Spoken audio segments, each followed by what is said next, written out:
se mettre en avant, quoi. Arriver à comprendre les gens. Il y a des termes techniques, disons techniques sexuelles, je veux dire. Quelquefois, à l'audience, c'est dur de le dire, quoi. Mais il faut essayer, quoi, doucement. Se mettre à la portée de la compréhension. Pour que les gens comprennent, parce que manifestement, les gens ne comprenaient pas les termes qu'on employait. Hein. Les termes employés par les juges. À l'époque, on ne motivait pas les décisions de cour d'assises. Ah non. Comment est-ce que la motivation a pu aider finalement à favoriser cette compréhension qui a lieu depuis peu de temps? Oui, c'est trop récent. Moi, je n'ai pas vécu du tout. Je le vois actuellement, puisque je continue à m'intéresser à la matière, mais je n'ai pas connu la pratique de la motivation. Mais ce que j'en vois, c'est que c'est assez sommaire. Hein. C'est assez sommaire pour l'instant. La pédagogie, ça passe par autre chose que la motivation. Ah oui. Pour moi, ça passe vraiment par autre chose. Moi, j'ai été très impressionné par les Anglais qui ont ce que je ne sais pas si on l'appelle toujours comme ça, l'homélie à la fin de l'homélie à la fin de l'audience. Ouais. Et donc le juge va dire pourquoi il condamne, va expliquer sa décision. Et ça, c'est l'oral. Ouais. C'est oral. Nous, tout passe par l'écrit, et l'écrit, c'est souvent un camouflage, quoi. J'ai toujours dit, quand je faisais des enseignements sur l'instruction, ne dites jamais la vérité dans vos ordonnances si vous ne voulez pas être cassé. Parce qu'il faut seulement que vous appliquiez la loi, camouflez tout sous le couvert de la légalité. Mais on peut retrouver une vérité dans l'oralité. Dans l'oralité, c'est plus facile. C'est beaucoup plus facile. Quand vous êtes président de la Cour d'assises de Paris, donc de 1988 à 1992, vous éprouvez un sentiment de compréhension, de compassion à l'égard des jurés. Vous louez leur énorme conscience professionnelle. Vous évoquez leur inquiétude aussi. Vous dites qu'ils sont beaucoup plus inquiets que les juges au moment d'un exercice. Et puis en même temps, vous dites que vous êtes plutôt favorable à limiter leur rôle en appel. Alors comment vous expliquez ce paradoxe? Je pense que le problème, c'est qu'au premier degré, au pénal, il faut être extrêmement réactif. C'est-à-dire que le juge doit intervenir vite sur un cas pénal. Et que le juge doit, le plus vite possible, rendre sa décision, que ce soit sur la culpabilité, de façon à ce que ceci soit tranché dès le départ, et que le juge doit intervenir vite également, le plus vite possible, sur la peine, de façon que la personne sache un peu quel est son avenir, où elle va.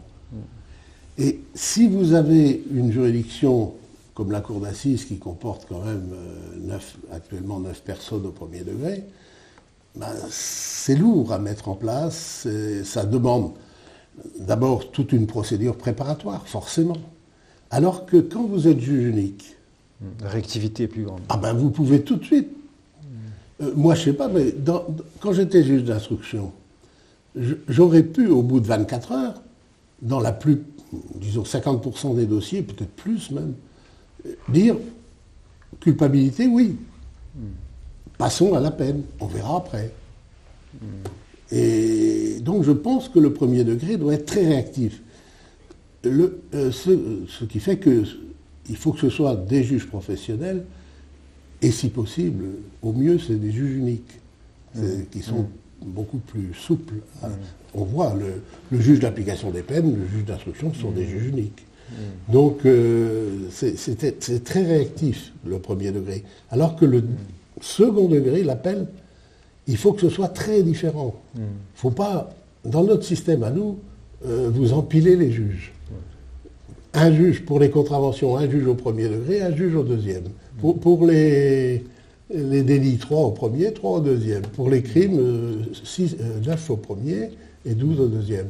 Bon, c'est des systèmes qui qui ne sont pas très performants. Qu'est-ce que vous préconisez alors? Alors moi je préconise un juge unique au premier degré, dans tous les domaines au pénal, et y compris pour les crimes, hein, parce que beaucoup de pays n'ont pas la collégialité pour les crimes. Un juge unique au premier degré, et si une des parties au procès n'est pas satisfaite de la décision du juge qui l'a rendue au nom du peuple français, eh bien, il y a appel, et l'appel qui va devant, cette fois-là, le peuple directement. Enfin, le peuple, sa représentation symbolique. D'ailleurs, la procédure d'appel, la procédure devant le jury est beaucoup plus performante que la procédure de premier degré. Quand vous avez des jurés et que vous devez tout leur expliquer, vous rentrez beaucoup plus dans les détails, c'est beaucoup plus affiné. C'est beaucoup mieux comme procédure. Vous êtes ensuite président de la Chambre d'instruction de Paris en 1992. Et là, c'est vraiment une déception professionnelle pour vous. Que pensez-vous de cette instance dont vous semblez déplorer ou douter de l'utilité? Alors moi j'ai connu la chambre d'accusation à l'époque, ça s'appelait comme ça, mais enfin ça revient au même, la chambre d'instruction. Je l'ai connue qu'à Paris. Et à Paris, c'est un peu particulier. Je pense que si j'avais eu à présider la chambre de l'instruction en province, mon opinion aurait été plus modérée. Mais à Paris, c'était absolument effrayant. Quand vous venez des assises où vous avez 15 jours de session avec, pour chaque affaire, au moins une journée, et que vous avez au moins une journée pour étudier tout un dossier qui passe aux assises, et que vous vous retrouvez la semaine suivante à la chambre de l'instruction avec des dossiers énormes qui arrivent et vous en avez 20 à traiter dans la journée, et il faut étudier 20 dossiers dont certains ont 10, 15 tomes, impossible, c'est impossible, matériellement, c'est pas possible. Donc vous n'avez aucune légitimité pour venir contredire le juge qui connaît beaucoup mieux le dossier que vous. Donc la confirmation. Donc la confirmation est, disons, le principe. Ouais. Alors sur des petits dossiers, pas trop importants, vous pouvez vous faire une idée différente de celle du magistrat. Et là, on peut être, disons, comprendre et prendre une décision différente de celle du juge d'instruction. Mais sur des très grosses affaires, c'est beaucoup trop risqué. Vous n'avez pas le temps quand j'ai eu, par exemple, après, quand j'ai vu l'affaire d'Outreau, j'ai compris que la Chambre de l'instruction était incapable de maîtriser une affaire de ce genre. Même pour les mises en liberté? Même pour les mises en liberté, oui, parce que vous avez trop peur de vous tromper, quoi. Craignez de vous tromper, donc le juge connaît mieux le dossier que moi, etc. C'est très difficile de juger à la Chambre de l'instruction. C'est une juridiction un peu, on agit à la marge un petit peu. Alors qu'est-ce que vous préconisez pour surmonter cet obstacle matériel finalement? Que pourrait-on faire? Je crois qu'il faudrait que l'appel se passe devant une juridiction comme avec des jurés. D'accord. On retrouverait les... Mais forcément, ça prendrait plusieurs jours. Vous n'aurez pas 20 dossiers par jour, vous ne pouvez pas, c'est pas possible. Et c'est un vrai appel cette fois. Ce serait un vrai appel, oui, c'est ça, un vrai appel. L'appel au niveau de l'instruction, je crois que ça ne donne pas de résultat satisfaisant. Vous êtes ensuite nommé conseiller à la Cour de cassation, à la Chambre criminelle, section des assises, en 1995.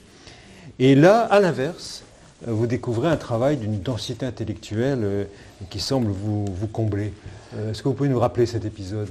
Ah oui, c'est vrai que quand je suis arrivé à la Chambre criminelle, j'arrivais en disant, c'est bien, ça me faisait plaisir, d'arriver dans la plus haute juridiction. Je me dis, ça y est, j'ai rempli le contrat. mais je ne pensais pas trouver un intérêt intellectuel au travail de cassation.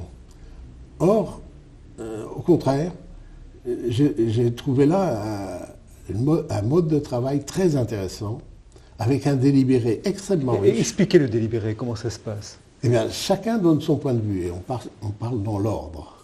D'ancienneté. Il y a le rapporteur qui présente donc le rapport sur l'affaire et qui donne son point de vue. Et ensuite, le doyen de la Chambre, et puis chacun, à son tour, dans l'ordre d'ancienneté, prend la parole. Et le président en dernier. Le président donne son point de vue en dernier. Et ça, c'était très intéressant parce que vous aviez là, quand vous étiez, disons, le dernier arrivé, toute une palette d'avis qui avait été donnée par les conseillers qui vous précèdent. On était une dizaine par section. Et donc, ça vous permet de faire une synthèse, si vous voulez. Et c'est vraiment très intéressant. Un pluralisme de la pensée. Ah oui, oui, oui. Vous arrivez à une richesse de réflexion importante. Alors que le délibéré correctionnel est très décevant, parce que en correctionnel, vous avez trois magistrats, vous êtes habitués à travailler ensemble la plupart du temps, et donc vous savez un peu... Oui, mais le problème avec la Cour de cassation, c'est que les gens, les juristes, lisent les arrêts, et là, ils sont extrêmement déçus par rapport à la richesse de délibéré que vous décrivez. Ah oui, alors là, alors c'est vrai que les arrêts de la Cour, mais ça c'est une tradition de la Cour de cassation, sont extrêmement laconiques. Totalement laconiques. Et l'idée qui se développe toujours à la Cour de cassation, c'est qu'il faut toujours faire court. Toujours. Et donc, c'est un principe absolu. Et vous délibérez durer combien de temps? Oh, ben, on avait une quinzaine d'affaires dans l'après-midi, quoi. Donc, et à chaque fois, le tour de table une demi-heure au moins par affaire, oui. Oui, donc non, temps. Ça, oui, chacun avait 5-10 minutes pour exposer son point de vue. C'est pas mal, parce que... Et en plus, vous aviez connaissance des dossiers avant, donc vous avez eu le temps d'y réfléchir. Et ensuite, la fin de la procédure de décision, comment se rédiger l'arrêt? Alors c'est le rapporteur qui proposait sa rédaction, et ensuite il y avait un nouveau tour de table sur la rédaction. Dans la foulée même, le rapporteur donnait la nouvelle rédaction issue des délibérés dans la suite. Ça se faisait. Et ensuite, nouveau tour de table sur la deuxième rédaction. Voilà, éventuellement, s'il y avait lieu à une deuxième rédaction. Et donc, l'arrêt se faisait comme ça, sur place, quoi. Mais c'est vrai que les arrêts, là, je suis plus réservé, les arrêts de la Cour de cassation sont un peu trop laconiques, je pense. Et puis, alors ensuite, il y a un moment important dans votre carrière. Vous présidez la commission de révision qui instruit les affaires donc pénales en révision. Ensuite, vous avez fait la commission de révision et la cour de révision. Nous sommes en 1999. Et vous découvrez une nouvelle dimension du pénal, qui est la révision de ce qu'on appelle les erreurs judiciaires. Est-ce qu'il y a des affaires qui vous ont marqué? Et si oui, sur quel plan? L'affaire qui m'a le plus marqué, j'en ai eu pas mal. J'ai eu l'affaire Seznec, j'ai eu l'affaire Dominici, Misetieno, enfin des affaires un peu dont on a parlé depuis la moitié du XXe siècle, quoi. Donc j'ai eu pas mal d'affaires. Celle qui m'a le plus marqué quand même, c'est l'affaire Dils. Parce que là, j'ai vu un garçon qui, lors de l'enquête, lors des faits, avait 16 ans, je crois, à peu près, et qui était vraiment extrêmement suggestible.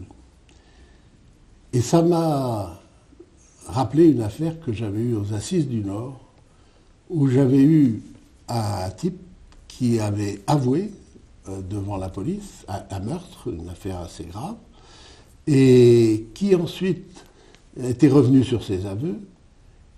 Et à l'audience d'assises, en 2 jours, l'affaire avait duré 2 jours, en 2 jours, on est arrivé à avoir la quasi-certitude que c'était pas lui, que ça pouvait pas être lui. Alors qu'il y a eu 18 mois d'instruction. 18 mois d'instruction où il avait été détenu. Voilà, la détention. Et donc, en 2 jours aux assises, tout s'est révélé, disons, tout s'est fracassé, quoi, en quelque sorte. Et donc il a été acquitté. Et puis le procureur général, qui avait abandonné l'accusation aux assises, a fait relancer l'enquête.